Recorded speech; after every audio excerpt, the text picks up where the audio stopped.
What's up, Chiefs Kingdom? You're on another episode of Chiefs Focus Live. JP, Caleb, and Quentin. What's up, guys? Doing pretty good. How are you guys doing? Good. I'm lucky here. Yeah, you're not, burning up in the desert sun yet. Yeah, it's so weird. I mean, I don't know what the hell's going on. We've been like 85, 88, 91, 92, 88, 85. The hottest day. We haven't even hit 100 yet. I mean, I've been here 11 years, and I've not yet seen that happen. We've always been in the hundreds by June 1st. It's just nice, man. Wind's nice and strong. We're getting rain. What the hell? That's new. You normally don't get rain. The mountains eat all that up. When I was in Las Vegas last year, it rained, and I was riding the city bus back to my hotel room from downtown Las Vegas, and it was raining. Now it rained for about 45 seconds. Yeah, that's and then normal when we got out of the bus, you couldn't tell because it had already, gone down the drains or into the sand. But I just of course, I'm over 21, having a good time, and it's gonna fucking rain while I'm in Las Vegas. It's so weird here, dude. The average rainfall in Vegas is 4 inches a year. Ooh. We've gotten, since January, we've probably gotten almost 3 inches.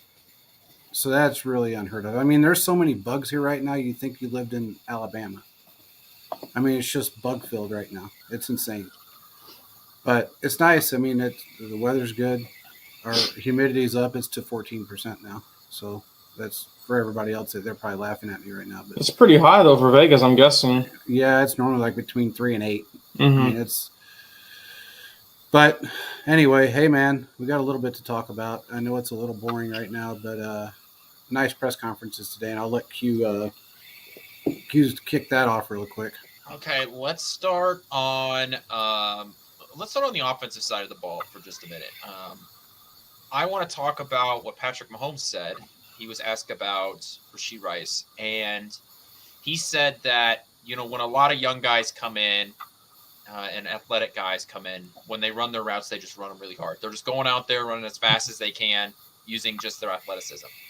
But Rashee Rice is running routes, actually running the routes, which is interesting to me because maybe I've been a little too harsh on him, even though he's not the person that people try and flame me for on the show. But I think I just had to check my pulse. If that's true, that he really is a crisp route runner, then I think that he could be more of an impact player, and I think I could be convinced that he will be more of an impact than Sky Moore heading into the season. How you like that? That changes too from yesterday. I mean, yeah, I think my pulse just went up. I was saying this, and I don't know if you guys remember saying this a while ago before the draft. The Chiefs are always going to get those receivers that are good route runners. Sky Moore was one, didn't have a huge jump, and now something like Rashee Rice, I see a pattern.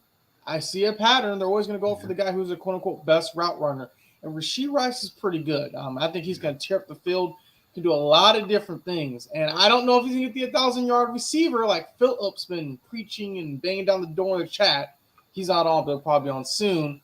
But I really believe when you look at the end of the day, Rashee Rice might turn some heads and might be the silver draft where everyone's like, why did you guys let the Chiefs get Rashee Rice? Like, why? Yeah. And I got to tell you, man, everybody, I've seen a lot of 4 or 5 plays from Justyn Ross, and man, he doesn't even look like he was ever injured. He looks so good, dude. Is this the day we're going to see Quentin walk back all his takes? I'm just telling you, he looks really good. What's up, Diz? What's up, Scott? We got them both on. We don't know who else is on because we ain't had no comments yet, but there's a bunch of people on here. I'm just saying, he looks really good. He doesn't look like he was injured, and that's phenomenal. He said I originally didn't like the what do you say? I really didn't like the Rice draft pick originally. I was pretty happy with it. I mean, I was kind of hoping they were going a different direction, but now that I look at what he can do, and I know, everybody complained about drops and this and that and the other, but man, that's all can be fixed. This dude looks like he's going to be a beast. I mean, he's Scott said hell hasn't frozen over Caleb. That's fine. Brad said just here for the popcorn. What's up, Brad? You know, I the Quinn's getting a lot of loyalty. the Rice pick, I was sort of agnostic to it because, to be quite honest, he wasn't one of the guys that I had been looking into. I will say I was happy that they didn't draft a receiver in the first round, and I believe I expressed that Yeah. multiple Mhm. times after they did it, because I didn't think there was a first round wide receiver really in the draft. I know a bunch went beforehand, and like the Chargers picked a wide receiver in the first round, which I was like, go ahead. I mean, it's not worth a first round pick.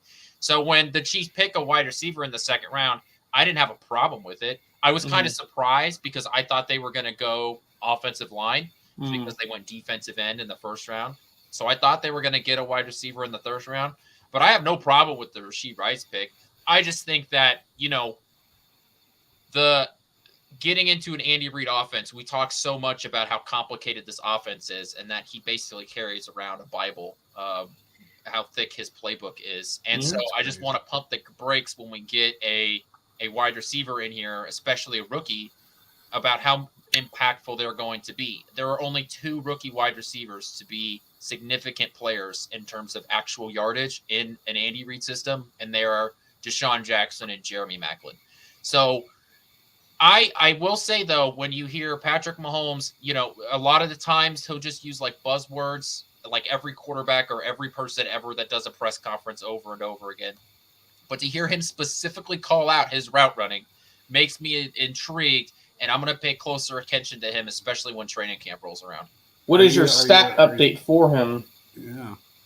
I'm curious. Well, if he's going to be better than Sky Moore, then I think he'll be 400 yards, right? If I think that might be where Sky Moore ends up. So if he's more, right around that 400-yard mark, if he's close to Sky Moore, I think that's a big indicator on what Rashee Rice is. Okay. This could be the year, Quentin. If you think about it, take D Hop out of the equation because I don't just forget about that. Yeah, I absolutely 100% believe he's going to Cleveland. Now, after Caleb said that, then after last night's show, I actually called a couple people and they said the same thing. They think he's going to Cleveland. So is it money? I'm guessing it's money and the fact that he's got a connection with Watson. He's got another great wide receiver on the other side, and they want to win that division. And hey, man, let Cincinnati have that headache. You know what? If that's what happens, great it's great. It is what it is. A bunch of times anyway. I think if the AFC North and AFC East could just beat the shit out of each other, and what ends up happening is that all these good teams end up with mediocre records or below what they probably should have records because they all go 1-1 against each other all year. That's fine by me because I can cruise through the AFC West and I can end with the number 1 seed again. So exactly. Go to Cleveland, please. Well, let's talk about this really quick. All I was getting at is that I think this could be the season because you've got guys that have rolled over from last year that now have really learned the playbook. When you're looking at like Kadarius Toney and Sky Moore, even Watson for that matter. But you got guys that are rolling over. Then you bring in these new guys that are extremely talented that are picking the playbook up and they're getting high praise. Don't be surprised if this isn't the year that Mahomes breaks the passing yard record. I'm just saying. 5,500 by Peyton Manning. Yeah. So I'm just yeah. Was that at 15? 14 or 15. Was it 14 or 15? I can't remember. One of those two. I think it was 14. Yeah, I think it was 14. But regardless, he did it, and I think this could be the year that Mahomes breaks that record because he's got all the tangibles. They fixed the offensive line, so that's going to give him more time. He's got everything there. And I think if everything plays out the way from what I've seen on film and then also what everybody's talking about, this could be the year he hits almost 6,000 yards. So I'm just saying it's not unfathomable at all that this could happen. I don't know. But there was a little bit of talk really quick. I want to get into this because it's funny as hell. There was a thread going on our page somehow about the Chargers and how they had all the weapons to be, AFC champs. Somebody brought it up, and apparently this guy was a Chiefs fan, which was weird to me. But he said, they've never had as a complete team as they have right now. And I actually asked him, I said, how old are you? Because if you go back to 2004 through about 2011, they had one of the most complete football teams in football. They had some of the best weapons in football and a great defense, and they still couldn't get over the hump. It's not all about the players, it's about the staff. And if their staff and their organization isn't cutting it, I don't know what to tell them. What's this here? He says, this says, maybe Chiefs Focus needs to start a watch campaign for Mahomes 5,000 yards. Yeah, we could do that. We could do that for sure. Scott, let's see. So I see more of a running game because of the defense is going to be so damn good. Could be. I mean, the one thing we can count on is more than likely McKinnon's going to be catching the balls. He's not going to be running as much. He's going to be blocking a little bit, probably especially at the beginning of the season. Let these guys get acclimated, the new guys on the offensive line. But I don't know, man. I see Pacheco get the ball a lot. Don't get me wrong, but it's still not. It's still going to be 85-15. Passing versus running. I'm interested to see what that Pierce guy from UAB, what he's going to do. I think they didn't bring him in for no reason. I think he might be able to kind of solidify and help a little bit and do part of the run-in pass game too. Take some of the load off of McKinnon. Yeah, and don't forget about Dendrick. Yep. Prince. Yeah, Prince. I think that he's an undrafted free agent, and I think he has a real chance to make the roster. I think that he's a very he's a very heavy run guy. I don't think he had a ton of experience coming out of Tulsa, catching the ball out of the backfield, which also means he doesn't have a ton of experience pass blocking. But I do think that he could be a guy that, if we're talking about undrafted free agents making the roster, I think he's one of the guys that you need to give serious consideration to it. And to me, he's the most likely undrafted free agent to make a roster. Yeah, I agree. We'll go ahead and finish up with the press conference now. Yeah. Okay. So I don't have anything that came out of the offensive coordinator. He didn't really give us anything, but man, he's just so happy. You could tell, I mean, he's already an upbeat guy, but man, he feels good to be back, Yeah. He's happy to be back with his buddy Andy and his, and Mahomes. I mean, he's happy to be on a team that's a winning organization, a good culture, and he brings a lot of energy to that team. Not just the offense, but the entire team. He's like Andy is in a lot of ways. Andy is good with everybody, and Mahomes is good with everybody. He fires everybody up on all three sides of the ball. And I think we're seeing the same thing with Nagy. He's a guru when it comes to drawing up plays. You get him and Andy together, holy crap, that's dangerous. They're going to scare teams. Yeah, I mean, and I know that's why people are saying what they're saying right now about Matt Nagy coming back and, he's not going to be that great. He may be average. Why did he leave? Blah, blah, blah. Why couldn't he do it with Alex Smith? Well, look, man, it's two different quarterbacks. You guys, whoever's saying that crap, we see it in group chats all the time. We see this, we see that. Man, they're two different quarterbacks, and you do what you can with the quarterback that you have. You know their limitations. You know where he pushed Alex Smith further than anybody ever had in his 13 years, up until the point when he left us. So I have a lot of faith in Nagy, and I think it's going to work out really well for us this year. So, anyway. Yeah, so the there was so much that Spagnuolo gave us on the defense, and I think that's where I'm going to spend a lot of my time, because a lot of my quotes are just sort of things that came out from the press conference, which actually came out of Matt Nagy. So I'm going to transfer over to the defense. The first one that I want to talk to is a pretty quick remark that he said. He says that Felix reminds him of Colin Saunders. What do you guys think about that? I'm fine with that. What about you, Caleb? I feel like he's in a huge upgrade. I think he can get to the quarterback a lot quicker. I mean, there were two different positions, the defensive end versus D tackle. I mean, there was some mixing and matching. I see it a little bit. I believe, though, we're going to see with Felix more sacks. Saunders was the guy that was pulling up the holes. Now, he did kind of step up at a certain part. I see it a little bit, but not personally, because I feel like at the end of his career with Kansas City, or how long that is, Felix will have more better numbers overall. That's what I feel personally.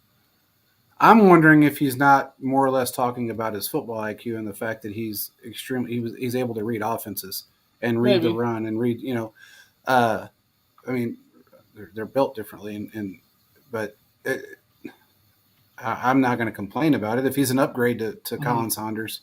And that's what I was saying. Like, well, if he's, Yeah. I'm pretty sure he's an upgrade from at this point. Just kind of seeing Athletically, it probably is. Although Colin Saunders is probably the only guy on the planet his size that can do backflips and front flips. That is true. So, I'm sorry. Brad corrected me. He was talking about Condre Colburn. Oh, okay. Okay. He said that he reminded him of Colin Saunders. Well, that makes a little more sense. Yeah. That makes That's a little my more bad. sense. I read the wrong note there. Yeah, that's okay. But to me, that's the we're talking about another just super athlete on the defensive line, specifically at that tackle spot. Right, It's another guy where if you look at him, you wouldn't think that he's super athletic. I mean, he's a 320 pound or 330 pound man that can just blow through the line. He talked about how sometimes at this time of year in OTAs, it's difficult to really say how much of an impact, that player would have on during game day, just because you're not finishing the play, right? You're breaking through the offensive line and then you're stopping because, you can't even breathe on the quarterback.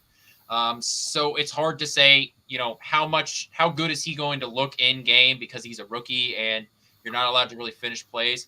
But the fact that you're throwing that out there, means a lot because we continue to talk about on this show. I wanted to bring Saunders back because of his athleticism, and to bring in another guy that you feel comfortable saying that that's what he looks like tells me that the Chiefs feel very comfortable about the guys they brought. Well, that's good. And I think with Colburn, I think we see a little flashes of Saunders. I agree with that. I think he might be able to get help with the sack total and be more consistent. Now I know Saunders first with. Year 1 was fine, but year 2 and 3, he was hurt a bunch. Elbow injuries, knee injuries, things like that. But I can see Colburn kind of taking that leap, kind of where Saunders is at, and just upping it a little bit more. I can see that. That's a good pick by him. Let's go into a circle here. We finished up 11th overall, and I want to hear from the fans too. Do you see them coming in between 5th and 10th overall this year? And what? Defense. I mean, like points per game, yards allowed, like 5th overall. Okay. We were 11th overall last year with 7 rookies on defense. Well, I'm sorry, 6 rookies on defense. 5th is now these rookies are actually a year better now. I know. Can you say top 5 to top 10 somewhere in that mix? I mean, they have to get better. Yeah. I think top 10, 8, 9. I think is a reasonable jumping point. But top 5, I mean, that's just so. That's a damn good defense, and I just don't know if you can be out there. Plus, the thing that you also got to keep in mind is Kansas City's playing a first-team offense in a packed AFC, and so there are going to be other teams that are going to put up better stats, less points given up, and that sort of thing, just because they don't have as hard of a schedule. And so they're going to, ease into. They're going to have easier games, and in those sort of things, and those sort of stats, when they talk about top whatever, they don't include strength of schedule. So it's just hard for me to say that this is going to be a number 3 or 4 defense when you just talk about that. With all of that being said, I do think that this is going to be a better defense, and the next quote that I'm going to bring up will expand on that idea. Okay, what do you think, Caleb? I do agree with that. They have a chance to be a top 10 defense. I also will take one step first and they have a chance to be a top 10 offense. But a lot has to go their way and a lot of mistake-free football has to be played, which with Andy Reid team, there's going to be some ups and some downs. But I am hopeful, at least from the offensive side of the ball, they're going to do their thing. There are going to be some games where it's struggle. But from the defensive side of the ball, it is promising, though, to see last year they came a huge step of the way. Normally in the past, we see that the Chiefs, when they play the first 8 weeks, is a struggle. They got that down within the first 4. So I feel like this time around, it may be in half that, maybe the first 2 to 3 weeks. So I think this defense has a very, very, very good shot of doing something that no other team in NFL history has been able to do.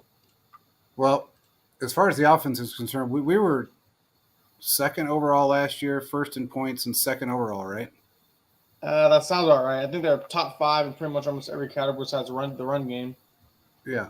So I could see them easily with the upgrades. I can see them being top 3 in offense overall. I mean, and that's, I mean, with Mahomes, he's going to be number 1, period, no matter who he's got out on the field. So the defense, I can see this. I'm not concerned with the offense unless something crazy happens. I think they're going to be fine. Well, you figure you got Snead coming back for a year, right, as of now. You know you got CJ coming back. If they bring Frank Clark back, which I'm still hearing they're going to right before training camp, or maybe right into training camp, they bring him back. Then if for some reason they decide they want to bring back Carlos Dunlap and he wants to play for another ring, dude, we're solidified. There's some good pieces that can help. This defense is insane. So they bring Frank back, we're easily a top 7 defense overall if they bring Frank back. So that secondary is insane right now. I mean, that was crazy. We call that a solid transition because the thing that he talked about a lot, he said the defensive backs are light years ahead from where they were last year, and that they had constant communication when they were on the field. Perfect. He not only talked about Trent and L'Jarius Sneed, he also talked about Justyn Reed and how he has been a part of this too. So, the safeties and the corners are getting better, and it's just knowing that they're able to, move around and are able to make the calls. It was so frustrating 2 years ago when you had a defensive backfield that I felt like half the time their arms were in the air because they just didn't know what they were doing and they were putting blame on other people. There's a lot of arguments going on. It started to turn into a toxic work environment. Yeah. And to see that now, with a bunch of new guys in, with the rookies we brought in this year, the guys that we brought in last year, and I know, Justyn Reed wasn't a rookie, but he was new to this defense. So for them to now be light years ahead and to be able to communicate, talk about everything, I think that's going to make it easier for these new guys that are coming in because, now these guys can help out Nick Jones, for example. So that to me is great news heading into OTAs and eventually at some point the training camp. And man, you want to talk about a way to improve this defense, shut down the passing game. Yes. Absolutely. Absolutely.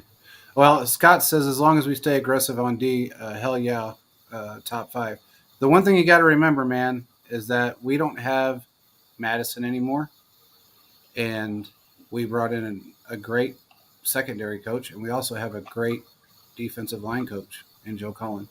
And he's pretty damn aggressive. I think he's kind of taken over that. He's gotten rid of that bend, don't break mentality that Spags had. That was Sutton's motto, but Spags kind of had that a little bit. It was a little rough there for a little bit. When you do 3rd and 15 and let Jamar Chase just run over the top with no safety help. Yeah. Yes, because Quentin shakes his head. I think it's time to move on from that. That was a painful memory. Quentin, you were lucky you weren't doing the show with us at that time because we had a field day with that. Yeah, that was rough. Both times. Yeah, that was just – we couldn't figure it out. It's like, what the hell is going on? Where's the safety? Why is Ward out there by himself? And then they put – remember Fenton got burnt too. I mean, Fenton's not bad, but come on. In the AC championship game, Fenton versus Jamal Chase, Fenton was getting turned around all season. Whatever. I mean, we got guys like Phil has Chamari Connor in the slot, Mike Evers replacing Thornhill, Means, Snead, and McDuffie. On the outside, more picks. I mean, this defense is a lot more faster, and they're a lot more better overall, aside from picking stuff up, and not against players like Fenton. But there's a reason why they traded to him at the deadline. For was a 6th-round pick? They got like a 6th or 7th-round pick in return. 6th or 7th, a bag of chips and a Diet Coke. I mean, they didn't get much. Basically, he did what he could do, but it came to a point where what the Chiefs wanted him, he wasn't just going to get to that level because there were just so many issues, so many problems over and over and over and over again. And it's good though that Chiefs sort of bring all these other guys because like, oh yeah, they're light years ahead of him and many others. So it's Did good Finn spot end they're up? in. Did he get cut? Is he a free agent right now, or is he playing for somebody? No, I He's believe, as far as I Falcons. know, he got traded to the Falcons for a conditional 7th-round pick. And So, he's which still is, there. yeah, as far as I know, he's still on their roster. Yeah, he was the one that screwed us on the compensatory pick, by the way, What do because you we mean? should have had one more pick because of that trade, but we didn't get it because of him. What do you mean? I'm confused. What did he like? Because play the more way games? I think it was the trade capital. I'm not really sure, but they said that we should have gotten another one for him, but we didn't because of what he traded for. And Finn's with the Cardinals now. Philip just said so. So He's there you with go. the tanking Cardinals. Yep, Congratulations. there you go. So Oh. we would have had 11 draft picks if it wasn't for him. By the way, Well, it worked out. yeah. I mean, whatever. I mean, honestly, when you're at 10 and you've got a roster that's already great, you only got so many roster spots. So you're going to pick a bunch of guys that are going to go into you want to keep really badly, and then they're going to end up going to another team, and that's going to piss you off. You know, you only got 16 that's why spots they in the got practice squad. Chamari Connor because there's a chance he may not be here next year. Yeah. So I mean, they're always drafting a year ahead. Willie Gay may not be here, but they drafted Leo Chanel. I mean, he was there for the taking. I think Veach was surprised he was at that point. There's a reason why they're making certain moves in certain areas. Either going to go a year ahead, they're going to replace, or 2 years ahead. So, well, given the fact, I like everybody keeps bringing up Willie Gay. That is not a high-paying position, for the most part. Mm-hmm. I'm hoping I can see a team throwing the bag at him, though. I'm just saying. Yeah. They may. I mean, a bag compared to for the position, it may be a bag, but I don't know. Man, he may play for less. He likes Kansas City. He might. I don't know if you get an opportunity, especially a guy like him, where you haven't made a ton of money now, and let's say a defense that's trying to rebuild and wants and throws $7-8 million at him. Like, yeah, in retrospect, that's not a ton of money, but when you need to divide out that money on the rest of a roster, and you're paying your quarterback, what you are, that's just those are the kind of moves that you have to cut. So I think he's like Juan Thornhill. It's like you're a good player, but unfortunately, these are the kind of guys that we have to move on from, and it's why hitting on these draft picks is so important. Yep. Yeah, I agree. And also you got everybody out there has to remember the Chiefs are right now.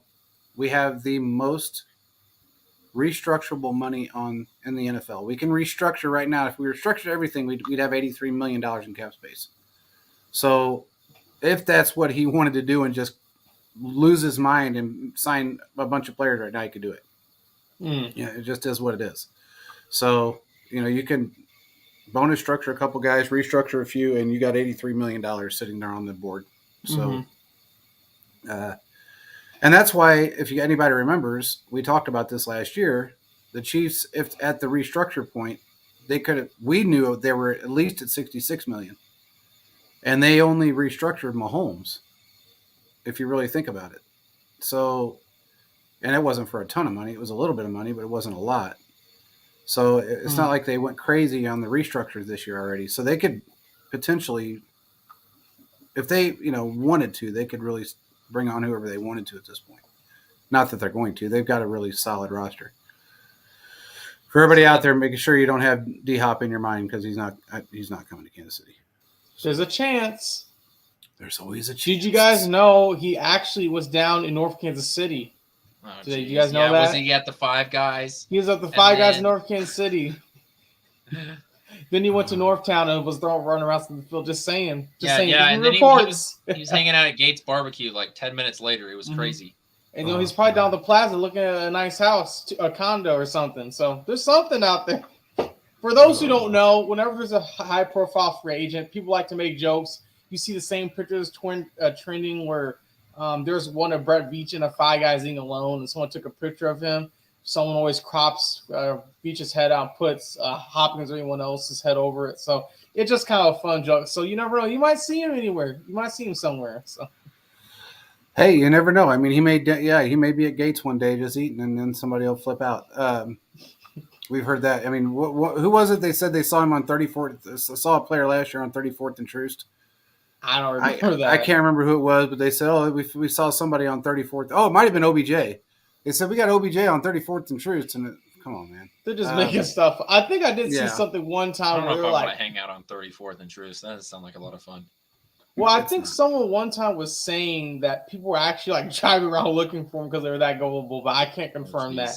But nothing would surprise me. People think Twitter is the word, I guess. So I don't know. Yeah.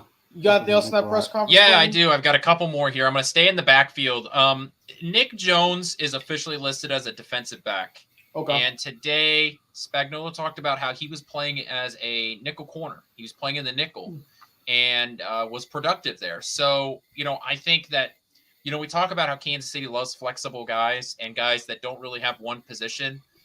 If we can get productive nickel play from Nick Jones and allow guys like Snead and McDuffie to play on the outside, especially when we have if we're going up against a team with two really good wide receivers and they're playing their guys on the outside, throwing McDuffie and Snead on the outside and then having Jones play on a tight end or a lesser wide receiver, I think opens up the opportunity to limit some of the damage that can be done by top or elite wide receivers. So it's just interesting to hear that him playing as a nickel corner can provide some more flexibility to this defense. I agree. Okay. What do you think, Caleb? I mean, I like it. I mean, Quinn is right. I mean, the guy's flexible. If you look at anything, the defense as a whole, one of the reasons why they took guys like Nadi because he could play all areas of the defensive line. Same thing when it came to the safety and cornerback position. Snead can play safety in college. He played safety and also play quarterback. So the cornerback. So they like it when guys can play multiple positions. It only makes it better for the team in order to help fix issues. I mean, we see players like Snead get knocked out, get concussion. Or you guys see guys like Justyn Ross get hurt. Stuff like that's going to happen. So you need these guys to jump in. And for someone like Nick Jones, 7th-round pick, to say he could possibly help out in the slot. Sorry, did you say the dime package?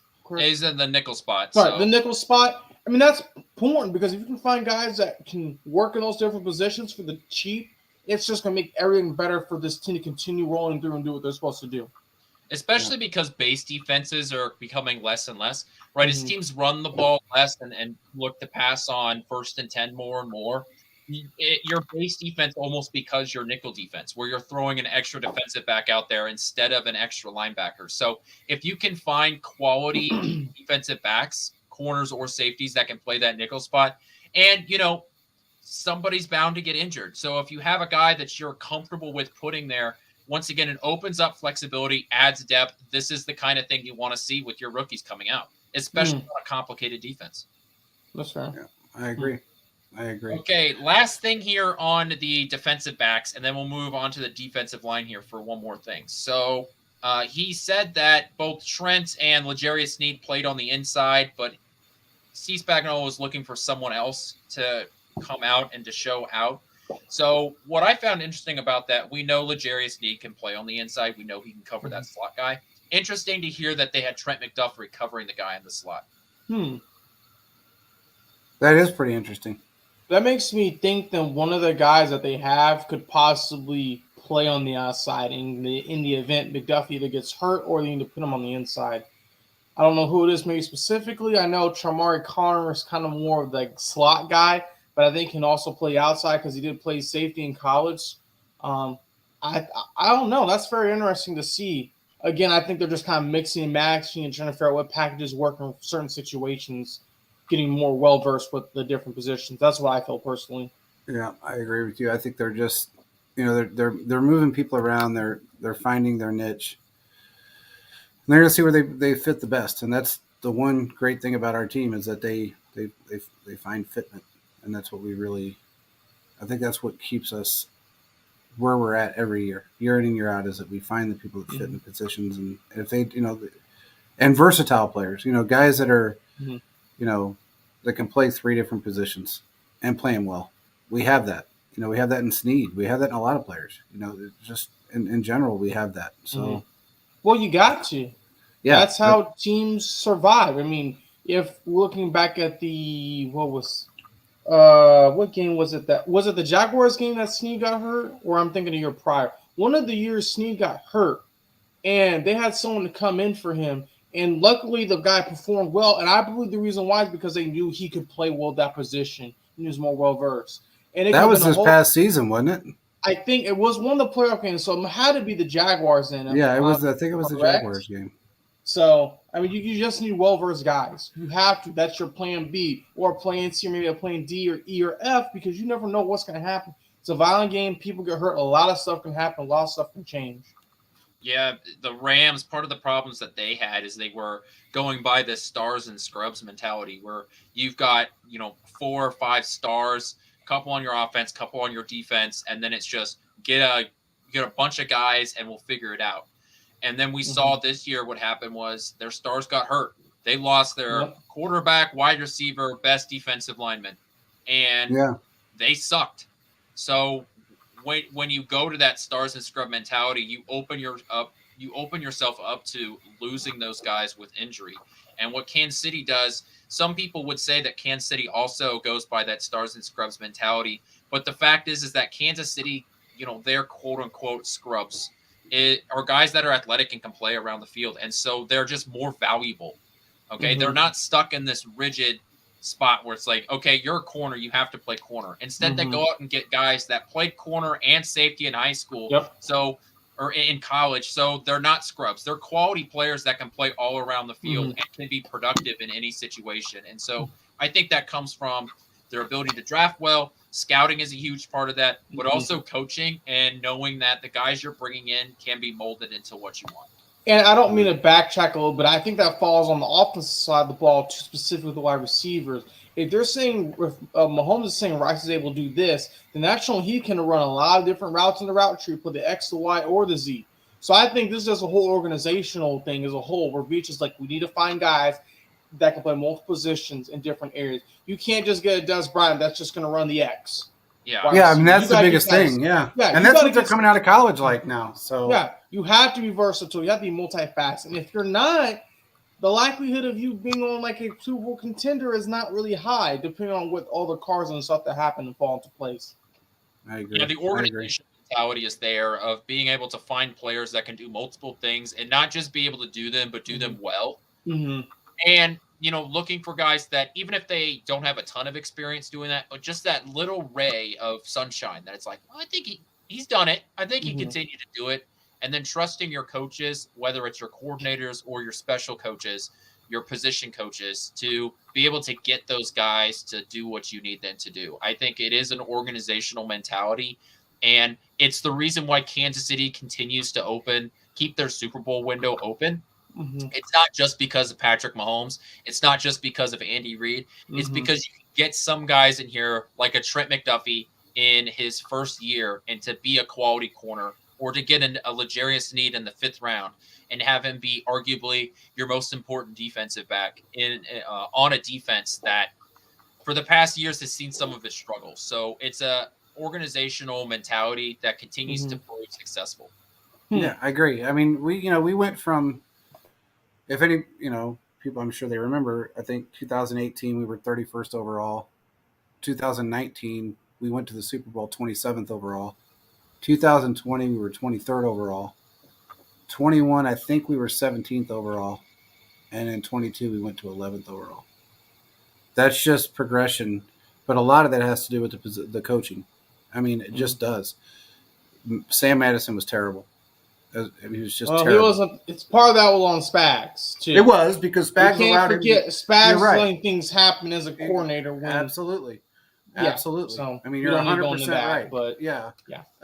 When you allow somebody to do things without fact checking them or checking them at all, that's on you. But that's I think why he's realized that now and why there are more of a resurgence has happened overall. So absolutely. But anyway, what else you got, Quentin? Okay, the B.J. Thompson. He specifically called out B.J. Thompson and said that he did some really good things and he stuck out today. He didn't go into detail about the play that he made. But look, you're talking about a 5th-round draft pick. When he was drafted on the show afterwards, we talked about how this guy is a raw talent. He was a guy, he comes from Austin State, small school, big dude, 6'6", 240.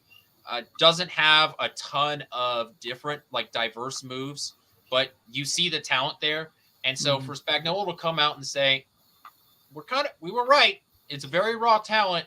Let's see what we can do. I think shows that if he can get to a point where he just doesn't have to depend on one move and he can diversify a little bit, man, it's going to be exciting.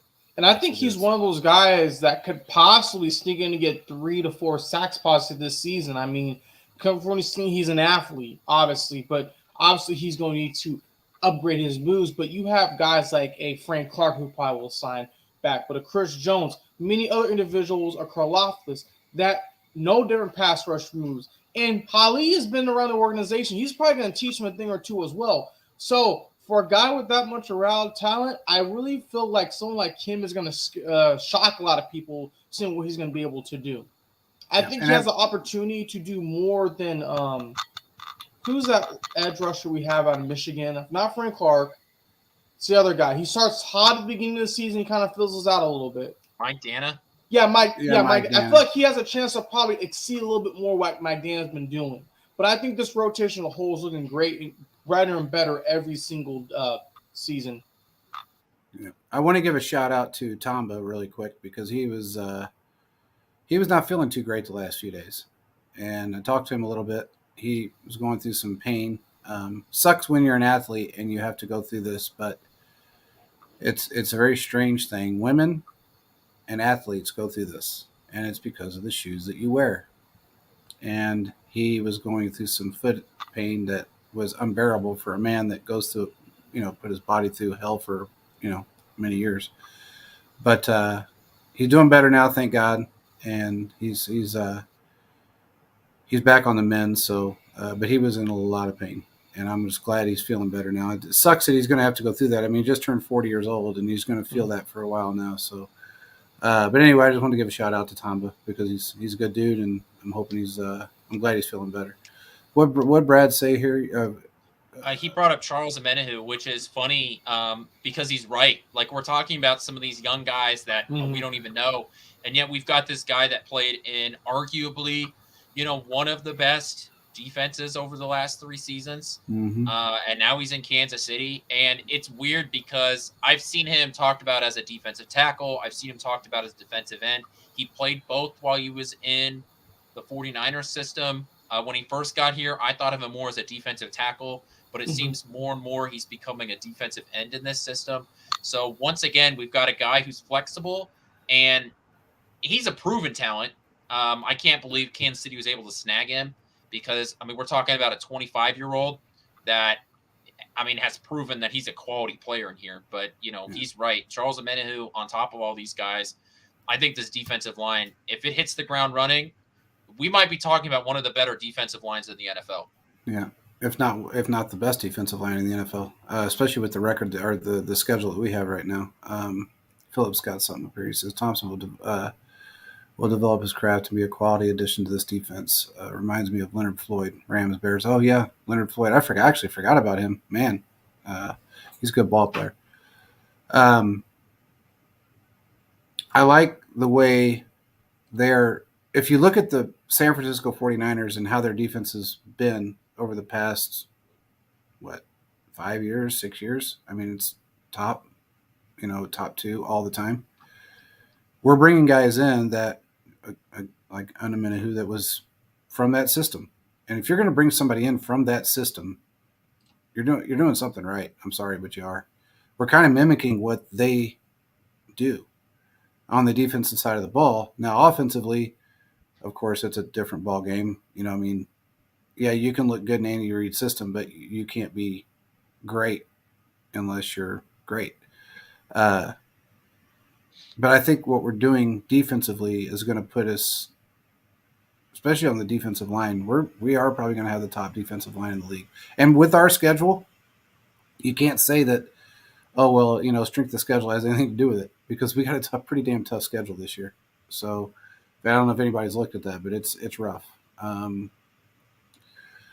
Brad said bringing Cohen in was gigantic. Absolutely. Yeah. One of the best things they could have ever done. The guy's aggressive. Honestly, if Spags decides to retire, you're looking at the next defensive coordinator. So Just is what it is. But anyway, what else you got, Quentin? Those are all the quotes that I think really stuck out to me. It's great to see the fact that the defensive backs, once again, it's a pretty young crew, and I think as long as the same system is in place, I think Kansas City's continue to have a young defensive backfield. You've got your one leader, whoever that may be. The last two times it's been safeties that Kansas City has depended on, but it's going to continue to be young. The cornerback room will probably always be one of the youngest in the NFL, and to continue to see guys, at least on paper, continue to develop, get better, know what they're doing. That's impressive and exciting, because we know that Spags also has a very complicated system. And then the defensive line, man, it's so frustrating when you almost get to the quarterback and you don't, or when a quarterback sits back there for 7 seconds. No, I don't care who you have. You could have four Deion Sanders back there. They're not covering guys for 7 seconds. That's not happening. Not with today's rules. Not with the advantages the offensive have, with the pick plays that they can run, and just all of that. So you have to be able to get to the quarterback, and you also have to be able to lock down the run game, and that means big guys and big athletes. Mm-hmm. So for Kansas City to continue to invest in there and bring in free agents to put draft assets in there, and obviously they haven't played a game yet, but at least going forward, for the information that we have, I don't see how any Chiefs fan could not be excited about it. Yeah, I agree with you. I think what we see, they just not rebuild, they reloaded at key positions. They reloaded. That's what you need. If you don't reload, what are you going to do? And the Chiefs, you could say in certain instances, have gotten better, it looks like, at certain positions that have been considered to be struggles in need, and have either or upgraded those positions. So I'm all happy for everything. And I agree with Brad here. Drew Tranquil is going to be another one. Man, he's that kid. A rover, safety, a linebacker, or safety hybrid. I mean, that's kind of what the game has gone to. And when you look at it, I mean, there's one player I believe the Chiefs should try to target if it comes down to in the free agency. It's Isaiah Simmons that plays for the Cardinals, linebacker, safety hybrid, played at Clemson. I mean, that's kind of where the game's moving at. And those you need guys like him. I mean, Travis Kelce made him look silly, but I mean, that's going to happen. Travis Kelce makes everyone look silly. He made Jalen Ramsey fall off the TV screen when the Chiefs played him. But if you can get guys like him or better, or can Drew Tranquil come in, it's only going to help because the game has gotten a lot faster. You have to cover more things. And like Quinn said, if 7 seconds, a lot can happen. You can't cover one. So you can get guys that are fast, smart, it can do a lot of different things. And at the end of the day, it's just going to help the defense perform better, get more stops, and it's going to help the offense get better field position and eventually score. Yeah, I agree. And, we've seen that with Brady. We've seen that with Joe Burrow, where they have actually, Burrow actually beat out Brady as far as releasing the balls quicker than anybody in the NFL there for a while because, of course, getting sacked 70 times in a season is pretty rough on you. So given the fact that if you have a defensive line that's able to get in the backfield, and our offensive line that's able to protect Mahomes, now, especially now with the moves that we've made. And I have to laugh because who was it? Oh, God. Was it Boyd? Tyler Boyd said that they stole one from us. Yeah, about they won up this. They won up this. They won up this because they got OBJ. And I actually had to. We live in their head rent free, man. Yeah, oh my God, it's ridiculous. Dude, it's like, no Super Bowl wins, but they want to talk. They want to talk. At this point, I need them to win a Super Bowl before they can be on the same level. Yeah, you can go to a Super Bowl, but you need to win a Super Bowl. Yeah, and honestly, I think their Super Bowl window is probably once Burrow gets paid, I think that window will close. Absolutely, and honestly, and another one of their guys said that we got lucky in the AFC Championship game last year. Well, don't push Mahomes out of bounds. He's already out there. I don't need to tell you. Don't let Burrow. Go ahead, Quentin. You make your own luck. So yeah, exactly. I agree. What did he say? Brad said something. He says he also said if he didn't get hurt, they would have won. If he didn't get hurt, they would have won that game. Okay. Well, what if the Chiefs really putting a lot of 2020 didn't get hurt? I mean, we could say a lot of what ifs, but if ifs and buts were candies and nuts, we'd all have a Merry Christmas. There we go. There it is. So I mean, it's just how it is. We had no offensive line in 2020. We were playing Girl Scouts out there. I mean, we really were. We had nobody protecting Mahomes. He was running for his life. And still, honest to God, he was making passes that nobody else could. Greatest incomplete Super Bowl history. Absolutely. And that was Woo. Tyreek. Tyreek made a lot of those mistakes. Oh, he So wasn't the only one, but yeah. yeah, I mean he was one of them. But yeah, there was a lot of making mistakes out there. I think they were just, there was one point, and it's sad to say this, but there was one point right around halftime that Mahomes went to the sidelines and he goes, "Look, man, we just got to go out and play because we're not winning this game." And that was the first time Mahomes ever felt defeated. And that's sad that he went over there and he said that. He said, "Look, I'd be defeated too if I'm throwing passes and then my guys are just dropping them." He said, "If my aunt had balls, she'd be my uncle." Damn straight, Scott. But yeah, I mean, they could say all kinds of stuff about people being hurt. We lost what 3-4 wide receivers in the playoffs. All Mahomes of them. on one leg. All of them. All of them. And we still won that game. Marcus Kemp, yeah. Supreme defense didn't stop him. So exactly. So Bengals fans just need to be quiet. Bengals, I have a little bit of respect for Bills fans because they've shown some stuff. But Bengals and Bill fans, it's like y'all need to win something before you start talking at this point. Yeah. And the one thing about the Eagles fans, they at least can win and they have a good organization. I respect. Yeah. Everyone else is like, number one, you probably got a terrible owner. You don't have a good system where you guys are drafting and bringing in players, and then you guys just talk like you guys won something. Yeah, exactly. And like Brad said, we were down to MVS, Sky Kemp, and a bag of chips, and that's exactly what we had on the field during that game. So and Mahomes still drove them down the field and did what he had to do. So yep, I don't want to hear it. Yep. And look, man, if they want to, they can complain about this, that, and the other, but we had nobody out on the field. I mean, Mahomes was throwing to guys that had more tackles than catches in his career, and still won that game. So it is what it is. Really quick, I don't know if anybody saw the highlight of Josh Allen playing a CB today. I don't know if he was out there having fun or if he was actually trying it. I don't know what that was. He got burned pretty bad. He stuck his arm up, and it was like, okay, I can't do this. I'm going to go back to throwing the football and fits. I'll throw the football and I'll throw some fits, and then I'll be good. But I thought it was kind of comical to see him out there trying to play CB at that point. What's this say? This is the same guy that said Mahomes was faking an injury. Oh, that's absolutely true. I didn't even remember that. Yeah, he absolutely did. Yep. He absolutely said that. Wasn't one of their players who just fell all of a sudden had an injury? Fell backwards. Yeah, and I'm surprised the rest didn't let that happen. I honestly was surprised. I think they're penalizing that now. They should have fined him then and penalized him then, but they didn't. I mean, he was standing there, he was talking to a guy, and they told him, fall down. That was the worst acting job ever. He's never going to get a job in Hollywood after his career ends. I feel like he's going to be moved up 5 yards, automatic first down at that point. I mean, half distance to the goal. Kind of shit. It's just I understand there's competitive advantages, but really, you can figure something else to do to stop the clock than that. Yeah, no. I mean, if you look at the NBA, Jill had a player run into him on purpose to spill his drink on the court to get a timeout. I'm pretty sure that people in the NFL offices can figure out something. I'm just saying. Absolutely. So.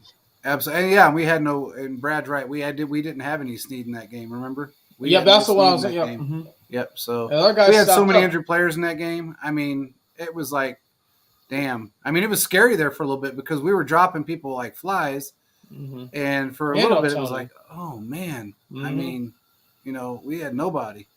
So, but they prevailed. That's how to say. They did not give up. Oh, he said he was fined. Hold on, he said he was fined, but it should have been more. Yeah, he was. Okay, cool. Wait a minute, you're right. I think it was like 50. It was a weird number too. It was like $5,637.03 or some dumb shit. I don't know where the NFL comes up with these fines. Yeah, and some of the number. I mean, it's all NFLPA stuff, but some of the numbers are just so random. It's like, could you just round that shit up, please? Exactly. It's like they went into Cynthia Freeland's computer and said, let's decipher this. It's like they sneezed on a keyboard and you're like, yeah, that looks good. Yeah. Basically. Weird ass numbers they come up with. He said MVS went to God mode. He did. He absolutely did. He looked really good in that game. I mean, that's why I feel like maybe he'll have a little bit more of a role this year.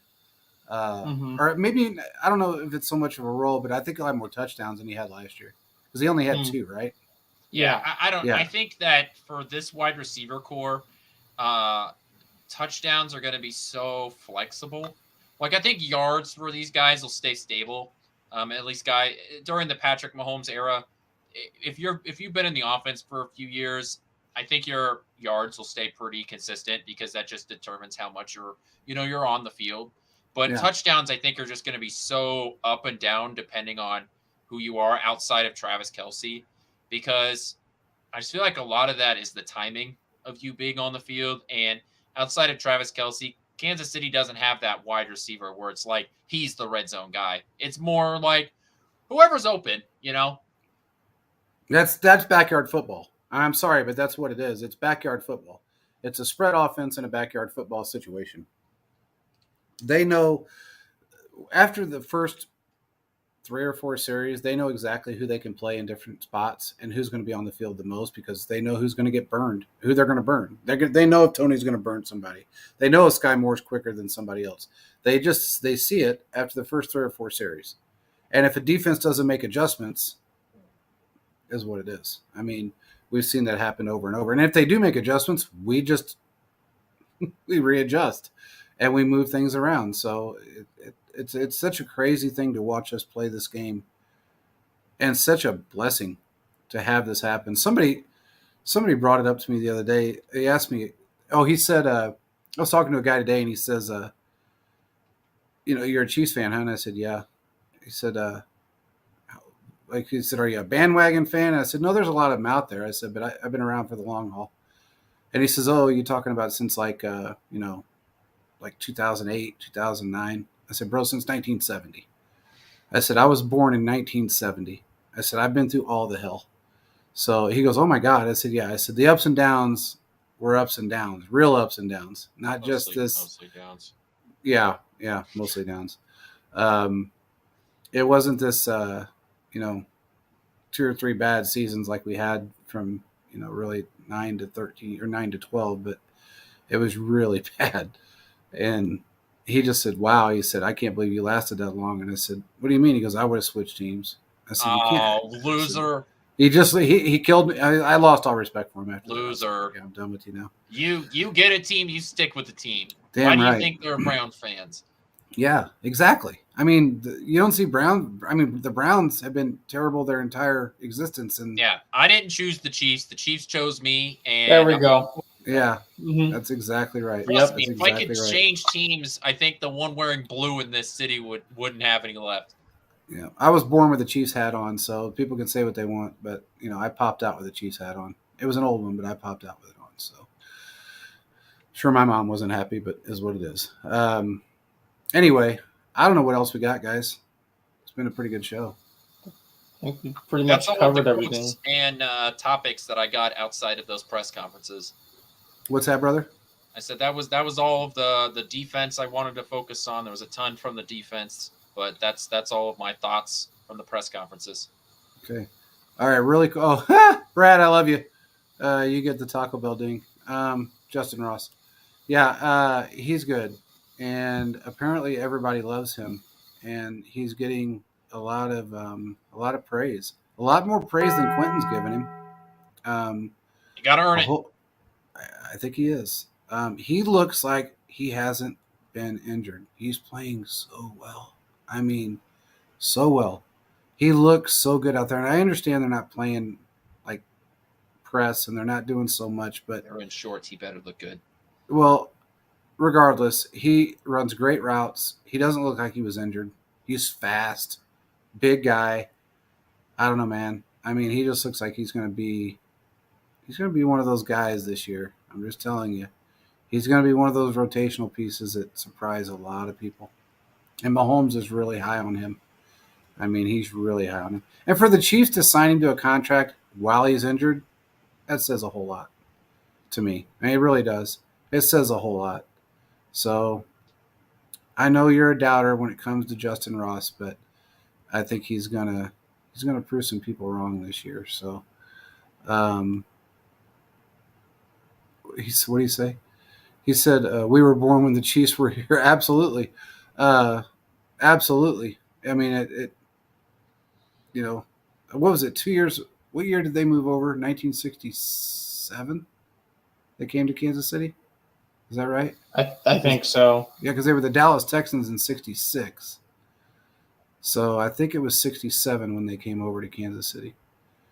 3 years before my time, but that's it's a long time to be a Chiefs fan, and that ain't gonna change anytime soon. I'll go. I mean, my wife told me she would bear me with my Mahomes jersey and my hat on, so and she's probably ready to do that right now. But regardless, it is what it is. Anyway, we appreciate everybody for jumping on. Hey, by the way, this show was sponsored by Foco Sports, and we appreciate everything they do. Check out their line. Go on there. Use Chiefs Focus 15. You will get 15% off whatever you order. They have some of the most amazing things on the planet. I mean, really cool bobbleheads. They're all like collectibles because they don't make very many of them. And when they're gone, they're gone. So when you guys see them, jump on them. Right now, they are doing a commemorative Glenn Dawson, Patrick Mahomes bobblehead. They've got the Juju Smith, Patrick Mahomes, Travis Kelce bobblehead that says Super Bowl on the bottom. They're all ceramic. They're really cool, all handmade. Not everyone, none of them are exact. They're just really cool. I would pull one off the shelf, but I'd probably yank my computer down doing it. You can see one in Kayla's background right now. Actually, that is the Patrick Mahomes bobblehead. Really cool. All ceramic, just neat as hell. So, and they are collectible. They don't make very many of them. They also have a clothing line. They have a lot of different things. They come up and do stuff every day. They have baseball. Everything's licensed by the NFL. So make sure you go on and check it out. And with that being said, we will talk to you guys on Tuesday. And I believe, if I'm not mistaken, our special guest is actually going to be on this week. He got tied up last week, and he's going to come on this week. He was on vacation. So we will have him on Tuesday, 8 p.m. Central Time. Former Chiefs player. Got some questions for him. So make sure everybody joins in. Peace out, everybody.